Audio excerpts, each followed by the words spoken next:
Grabe, itong si Medit na nahimik na ng tuluyan at ang kanyang taga-supporters dahil dito. So, bago natin ipagpatuloy ang ating pag-support today's video, kung bago ka pa lang sa aking channel, please subscribe po, like, and pakit na rin po natin guys ang notification bell upang ma-update po tayo tuwing ako pinag-upload patungkol sa Team Kalingap. And please support po natin ang buong Team Kalingap, lalong-lalo na po kila Kalingap Rab at Kuya Bal. So for today's video nga po, ang ating pag-uusapan ay muli itong si Medit. So kapansin-pansin itong si Medit na talagang tila na nahimik na ng tuluyan ang kanyang taga-supporters at ang kanyang mga fans, no?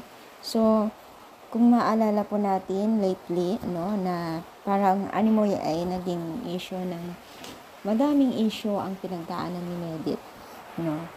At syempre, bago yan ay sigaw po ng taga-supporters naman ng Team Kalingap kung gusto nilang matahimik ang kanya lang sinusubaybayan na si Medit ay maging fair din sila at ganun din sila.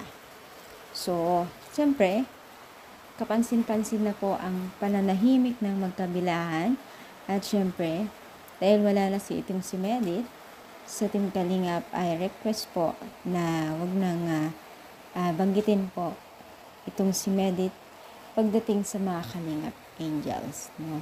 So, kapansin-pansin na po ang pagiging samahan din po ng magkabilahan na itong si Rab at Medit dahil alam naman natin na wala naman pong issue sa kanila.